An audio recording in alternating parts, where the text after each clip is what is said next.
Don't judge me for cheating. This story is not a platform for my poor me whining, nor am I asking for sympathy for my usual situation. Instead, it's a simple story about what I need to survive and do what I think is right. Most of the time, I'm just an ordinary person. I'm a little smarter and better looking than usual, but not by much. I am neither fat nor thin. My height is 5 feet 4 inches, 163 centimeters. The average height of a woman in the United States. I have a high school education and 1 year of community college. My hair is blonde, my skin has the usual amount of imperfections, and my B cup size would be normal for the United States if it weren't for the obesity problems that exist in society nowadays. Perhaps my only distinguishing feature is my amber eye color, which I have been told is a rare, beautiful eye color. Throughout my life, many people have told me that I have gorgeous eyes. Thankfully, my parents didn't name me Amber. They named me Evelyn Sheraton, and my married name is Brighton. I probably lived an ordinary, lower-middle-class life as a child. I married my husband Bill in 2014 when I was 20 and he was 22. He was a soldier serving in the States, and we were hoping he wouldn't be deployed to Afghanistan. Since we both wanted children, we had a young daughter, Bridget, in 2016. Her birth was the beginning of a big life change for me. Bridget was born with severe hyperactivity disorder. To call her difficult to raise is the understatement of the decade. She can drain you of energy, drive you crazy, and wreak havoc, all at the same time. Fortunately, since Bill received a modest inheritance from his maternal grandmother, we were able to put a down payment on a small, 1,200 square foot house with a decent-sized yard, since we would likely have been kicked out of the apartment building as soon as Bridget turned 2. Because childcare for Bridget is so expensive and hard to find, it was and is cheaper and easier for me to stay home and care for her than to try to find daycare for her. I've taken classes to learn how to cope with her, and since I usually have a calm nature and a happy outlook on life, I cope with her better than the vast majority of people. However, it is practically a full-time job in itself. But that doesn't mean that working with her isn't satisfying. When she's calm, she's very loving, and she's very smart, smarter than Bill or me. Even though Bridget is not easy, the truly challenging phase of my life began when Bill was deployed to Afghanistan in 2019. It wasn't just the fact that I had to handle Bridget alone when she was home, without a break or help from Bill, but what happened there. In combat, shortly after arriving in Afghanistan, Bill was severely wounded. Bill returned to the United States a broken man, not only in body, but in spirit. He is forced to use a wheelchair, cannot perform many basic activities on his own, and has lost not only his ability to love life, but also his desire to. He also has post-traumatic stress disorder. Shortly after Bill's return, and thankfully after he was able to recover from the severe symptoms of depression, my father had a stroke. My mother has her own health problems and cannot meet all of my father's needs, so now I have to help her as well. Because Bill's parents and I are middle class, and mostly live from paycheck to paycheck, because Bill's military pay was mediocre at best, and his disability payments barely cover the bare necessities, and because while there are some government programs that can help people in our situation, there is a lot of bureaucracy to go through, and the services are far from ideal. Our lives lack luxury and often lack joy. I work part-time as a seamstress at home in the few minutes when I'm not dealing with Bill's, Bridget's, or my parents' problems, but this work brings in little extra money. I continue to do it only because it gives me a brief moment of calm in my otherwise frantic life dedicated to helping others. As a result of all of the above, in 2022 I was languishing under the weight of life's burdens. I had no time for myself and little joy, except when Bridget had a period of calm.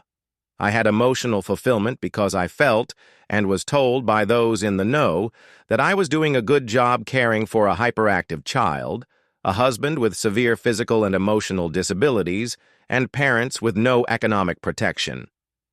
One of the positives was that I was physically stronger than I had ever been in my life.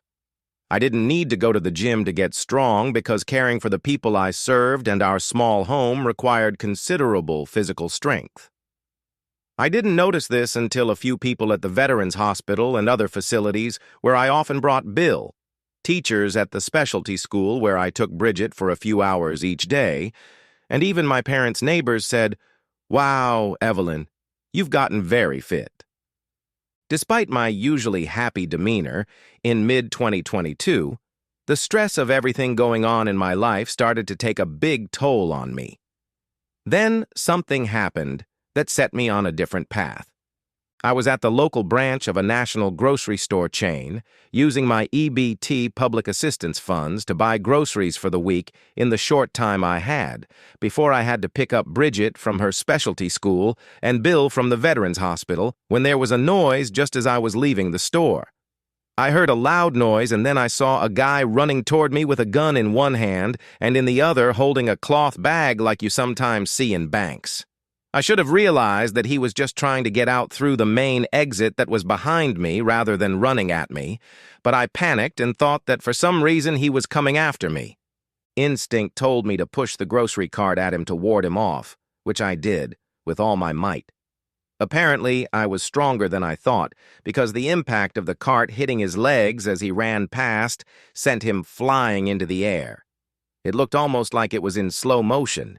He flew up into the air, spun in the air, and landed headfirst on the windowsill of the store.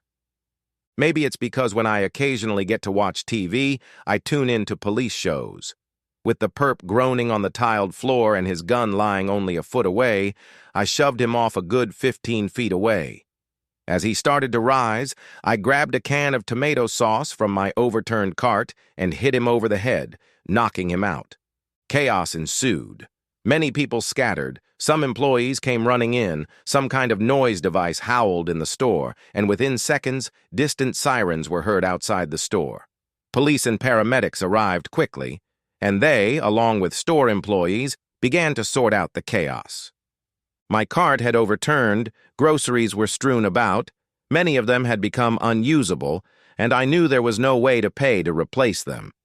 That, and the stress of realizing I would be late picking up Bill and Bridget, took over, and for the first time in years, I'm not one for self-pity, I began to cry. Several people, including the cashier from whom I had just bought groceries, came over to me, pulled out a folding chair, and after removing the unconscious intruder, made me sit down. I didn't know who all these people were at the time, but one man in particular proved to be very sympathetic, and when I told him that I needed to pick up Bridget and Bill, he immediately sprang into action. A few minutes after my tearful tale to the obliging guy, a police detective spoke to me and wrote down information about who Bridget was, where she was, and what needed to be done. She promised to look into the matter. After I spoke to the detective, an obliging man arrived with a couple of store employees who had obviously already spoken to the police. They had gotten the information about Bill and were sent to either pick him up or make sure he could comfortably stay in a medical facility until I could get to him. While I was sitting in the chair, many people came up to me and talked to me. I don't remember which one was which, but most noted my bravery in handling the perpetrator, although I did what I did out of fear, not bravery. Among the things I learned from people I talked to, including a nice guy who came to see me now and then until things settled down, were the following. In a store robbery, the intruder shot a cashier in the service area. Fortunately, the cashier's wound was not serious, and although he was taken to the hospital, he would likely be discharged the next day. The perpetrator had a long record of robbing 10 more stores in the last month alone and was being actively hunted. He was treated at the scene and is now in police custody. The entire incident was captured on the store's video cameras. Press crowded outside the store. Bridget was successfully picked up by police, and 2 officers entertained her at the local station. The people at the hospital were happy to let Bill stay there and watch on TV, which he gladly did once the store staff assured him that I was okay and that I was done.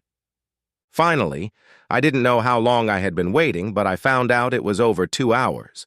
After some police questioning, examination by paramedics, and comforting words from many people, a nice guy came up to me and said, "Evelyn, you can go home now.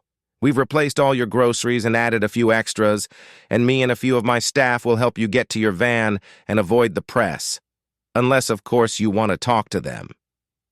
"That would be helpful. I'd rather not talk to them right now," I sighed. "Who are you? You've been a great help to me, and I really want to thank you." "I'm George Simpson, the regional manager for this grocery store chain. Although I live in the city, I travel throughout 4 states. I was just walking into this branch today and talking to the store manager when the fireworks started," he said with a smile and touched my arm. "You saved my life, George Simpson," I said, as I smiled and squeezed his hand. When I did, I suddenly felt an electric charge run through my body. It was a reaction I hadn't had since Bill had left for Afghanistan.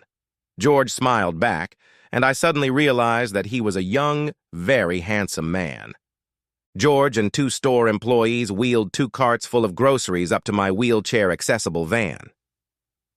"I didn't buy all this," I started to say to George as we moved toward my van. George interrupted me. "Like I said, we wanted you to have a few extra things," he smiled. "Please accept them as a token of our appreciation. This guy attacked 2 other branches of our chain, and we're very glad he was apprehended." 2 employees loaded the groceries, in cloth bags, into my wheelchair-accessible van, and then wheeled the carts away.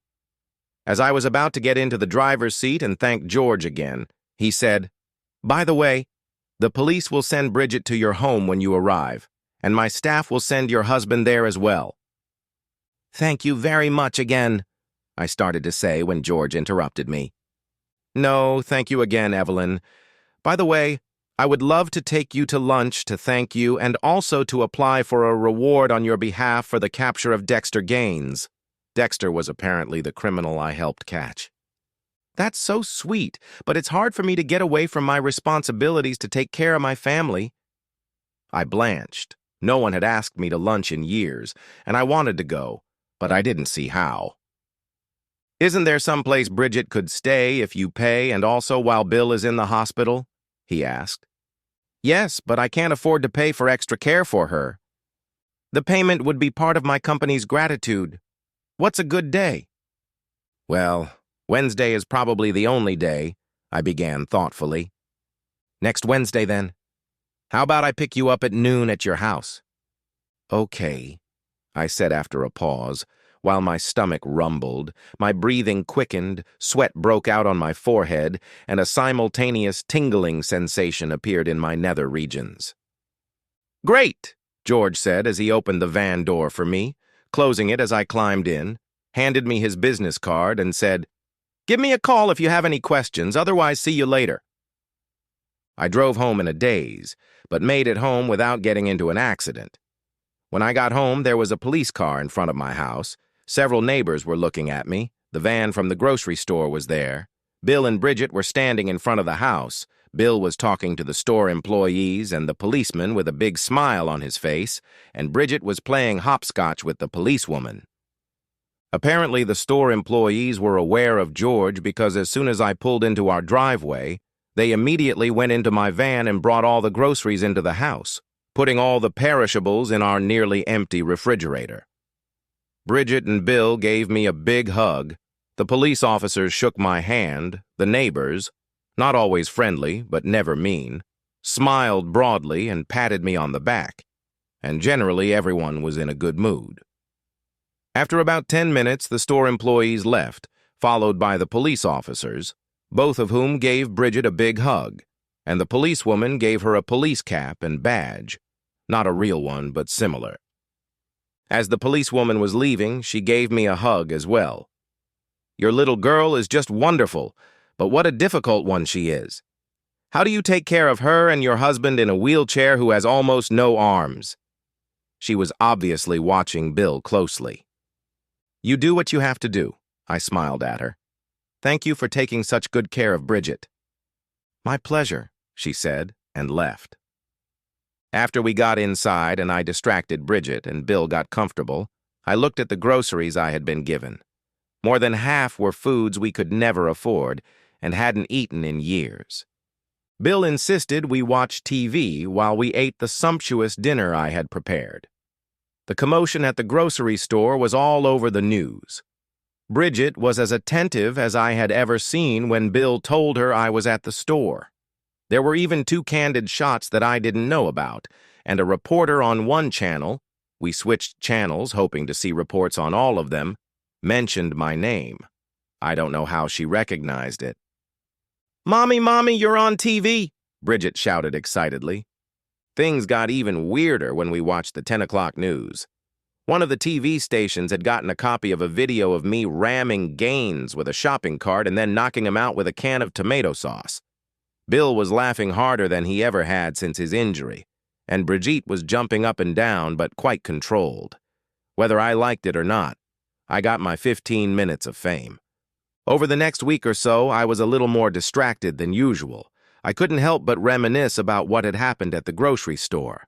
However, most of my daydreaming was occupied by my upcoming dinner with George. I was nervous for many reasons. Some of them were that I didn't think George was of the same economic and social class as me and might look down on me. It had been so long since I'd had lunch with a man that I didn't know how to act. I didn't want anyone to think I was cheating on Bill, and my lower body twitched at the thought of George. I finally came to the conclusion that I couldn't ask George to pick me up from the house even if Bill and Bridget weren't here because it might show to the neighbors, so I called him and told him I would meet him at the restaurant. "Where would you like to go?" he asked. "Anywhere. Just tell me where," I replied. "Okay then, to the Maison Rouge at noon. I'll make a reservation." "Where is that?" inquired I. 801 Lafayette Plaza, a block from the courthouse, he replied with a note of surprise in his voice that I didn't know where that was. "Please put your dress on," he continued politely. I'm one of the few people who can't afford the internet, so I couldn't find Maison Rouge, but it sounded chic. I hoped I wasn't embarrassing myself or George. Shortly after I talked to George, there was a knock on my door. I could tell by the look of the guy that he was a reporter, but he had a much more cheerful disposition and pleasant appearance than the other reporters I had discouraged, so I didn't bother to wave him off. "Hi, Evelyn, I'm Jerry Dirks from the Post. I know you haven't done an interview since the grocery store incident, but I was hoping I could talk to you. I have an interesting take on your story that I'd like to review." I only had a half hour before Bridget returned, and I was hoping to do some sewing, and then I had to pick up Bill from the Veterans Hospital. But something in his demeanor intrigued me. After a long pause, I said, "Okay, come on in. But as soon as my daughter gets back in less than half an hour, you'll need to leave." "Okay," he smiled and walked in. Jerry had obviously done his homework because he already knew a lot about me. In his story, he wanted to address the topic of how an ordinary person living in difficult circumstances could perform an act of bravery. I dismissed his characterization of bravery, but he pounced on me again. "You know that Gaines ran past 14 other people, 8 of whom were men, before he got to you. You were the last man before he fled. You may not call your act brave, but I don't agree with you." I sighed, then said, "Look, Mr. Dirks." "Jerry, please," he interrupted me. "Look, Jerry, I don't really like publicity. I'm sorry, but I really don't want any publicity. I'm a private man. I can't forbid you from writing about me, but I won't cooperate.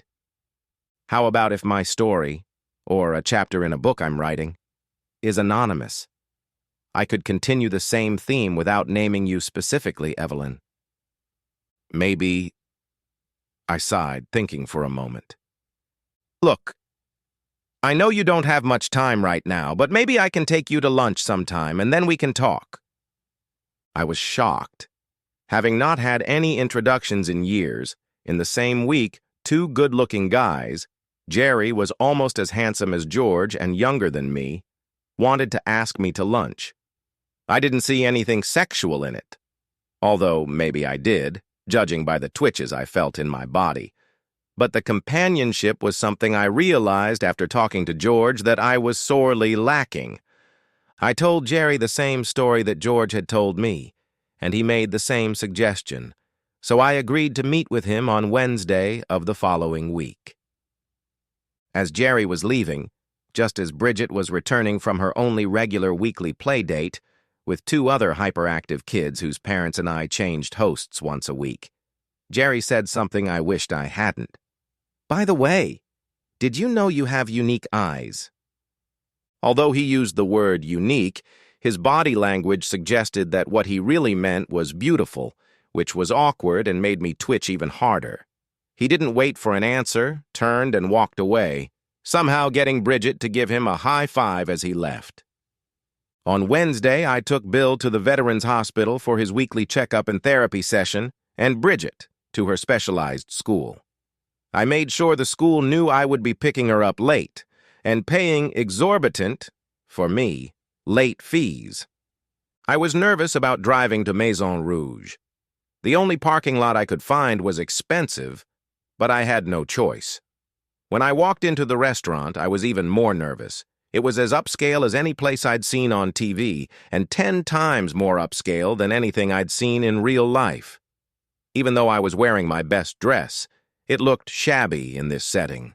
The only reason I didn't run away was because George walked in right after me, gave me an unexpected hug, and the maitre d' instantly recognized him, shook his hand, and immediately led us to our table. The meal didn't go as I expected.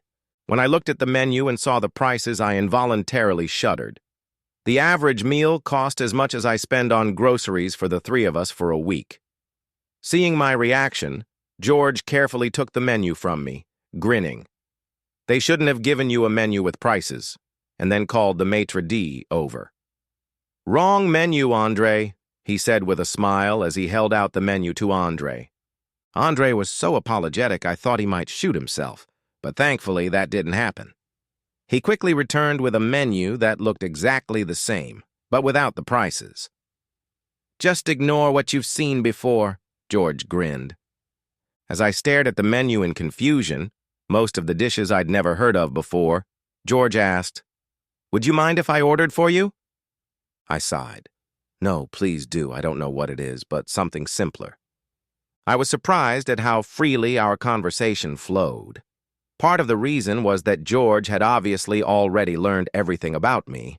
Although he often hinted that he knew the details of my boring and difficult life, he never dwelled on them, and all of our conversations were light and casual. I think I smiled and laughed as much in the hour we ate as I had in all the months since Bill left for Afghanistan.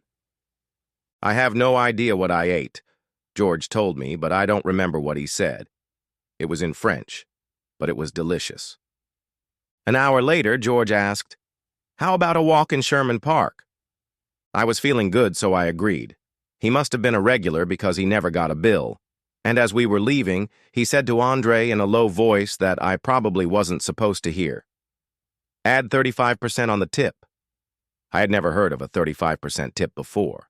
George was very flirty as we walked to and around Sherman Park.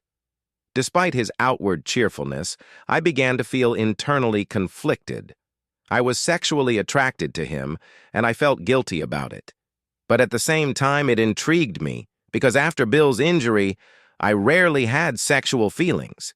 They were a luxury I couldn't afford, and even the thought of sex could upset me beyond belief. After a leisurely walk of about 40 minutes, in a secluded corner of Sherman Park, George stopped me and stared at me. He was much taller than me, probably 10 inches taller than me, even in my 2-inch heels. "I have good news for you, Evelyn," he said, reaching into his suit pocket. "What's this?" I asked, starting to read. "It's Crime Stoppers' confirmation that you're entitled to a $5,000 reward for catching Gaines," he smiled. I looked up at him. That was it. The check would be handed to me sometime next week. Unable to contain myself, I cried tears of joy. Perhaps to some, $5,000 wouldn't seem like much, but to me it was a godsend. It would allow me to buy some things for Bill and Bridget that they desperately needed while paying some overdue bills. As I cried, I unconsciously buried my face in George's chest. He put his arms around me. After about 30 seconds, I managed to pull myself together. When I pulled away from George, he smiled at me and said, "Even with tears in your eyes look amazing, and it's clear to me that you are a wonderful person. I have no right to tell you this, but I'm more attracted to you than any other woman I've met in my life." "But I'm ordinary," I whispered, even though I could feel myself starting to fall in love with this man. "There's nothing ordinary about you. You may not have classic beauty, but you're more alluring than I would have guessed before I met you," he growled. Then he kissed me. It wasn't a sister kiss. It was full of passion, the likes of which I had never experienced before in my life. I think I responded to him in kind, but honestly, my brain was so messed up that I can't be sure. What I do know, however, is that when he finally cut the conversation short, my whole body felt like I had touched a bare electrical wire. I don't know exactly what happened for the next 20 minutes or so. I only snapped out of my brain fog when I found myself in a swanky hotel room and George was undressing me. I hadn't had sex in over 3 years, and I rarely even thought about it. Resigned to a sexless life, one touch from him threw me off balance. After I recovered from that, my instincts took over. I can't say I had any clear thoughts in my head, but I was no longer in a daze. I was hungry for maximum love satisfaction. I began feverishly tearing clothes on him, and with his help and minimal effort, he was soon unclothed. Next, we made love. For the next period of time, I don't know how long it lasted, but it was delightful. I went absolutely nuts. A feeling of euphoria came over me that I don't remember experiencing before, and then I passed out. When I came to, George was lying next to me, caressing my body and smiling. "What happened?" I asked. He laughed. "You made me feel like the biggest man in history. You passed out when we both made love. I almost passed out too." "That's never happened before," I replied naively. "And how long was I unconscious for?" "Only a couple minutes." We flirted on the pillows for a while he massaged my breasts, and I stroked his body. Then he said, "It's time to get you ready for round 2. I had never had a second round before. As we both recovered from the second sex, I happened to glance at the bedside clock. "Oh, no, George, it's almost 3 o'clock. I have to go pick up Bill and then Bridget." "Time for a shower?" He grinned. "I have to take one. I can't pick up Bill when my body is wet with sweat." We showered together. He actually washed me, and I only had to slap his hand twice. Instead of getting dressed himself, he just watched me, his face glowing like he thought I was some kind of goddess. I couldn't believe that this handsome and cultured guy could find something special about me, but if he didn't, he played it well. Just before I left, he asked, "How much does it cost to take care of Bridget and Park?" After quickly figuring it out in my mind, I replied, $140, isn't that too much? He pulled 350s out of his wallet and said, "Go ahead, I don't want you to be late. I'll call you tomorrow. I'd like this to become a regular thing," he said, moving his eyebrows up and down as he made the last statement. I gave him a quick kiss on the lips and then pulled away. When I got behind the wheel to pick up Bill, I felt better than I ever had in my life. I was only 5 minutes late picking up Bill, and I had to pay for 2.5 hours extra for Bridget. Both Bill and Bridget were in a bad mood for some reason, but that didn't bother me one bit. Nothing suppressed my euphoria for the next 48 hours. During that time, however, I managed to take Plan B and then the birth control pill. I hadn't taken birth control since Bill couldn't have sex anymore and wasn't even interested in it. George called me the next day.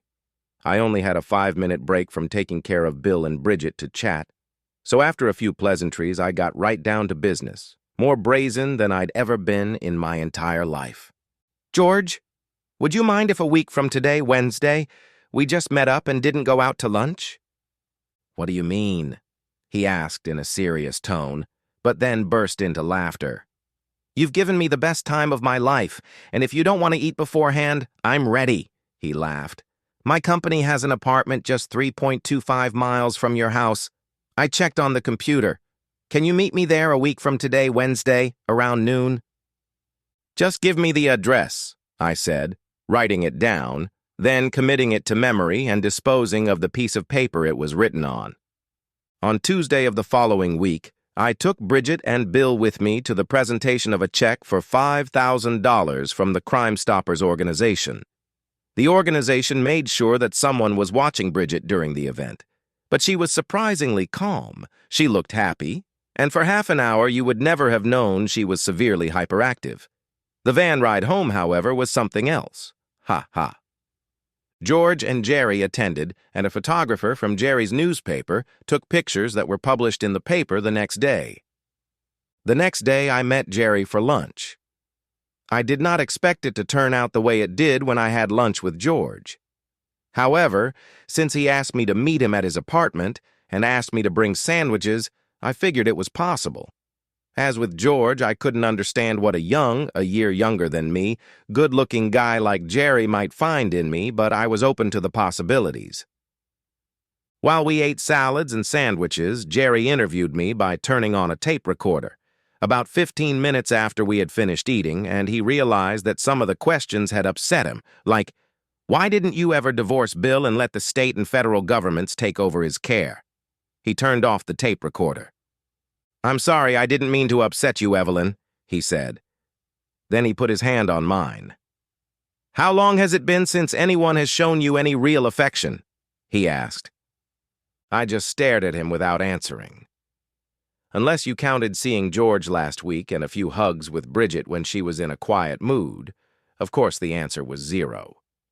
He continued to look into my eyes, and I only met his gaze periodically. "You have such beautiful eyes, and you're so vulnerable," he said. Then he stood up, pulled me to him, and kissed me. As with George, it wasn't a formal kiss. It was an anxiety-inducing kiss. I saw no reason to resist, and within minutes we were on his bed having sex like a pair of wild animals. I was giving it my best, and apparently so was he. Before we got dressed again, we had some very nice pillow talk. I had more time than George, so we had sex in the shower, a first for me, and it was adorable. The following Wednesday, when I met up with George, after our lovemaking, he asked, "So, Evelyn, did you do anything with the $5,000 reward?" "I did a lot. I needed it badly." "What did you buy?" I went through the list of overdue bills I had paid and all the things I had bought for Bill, Bridget, and my parents.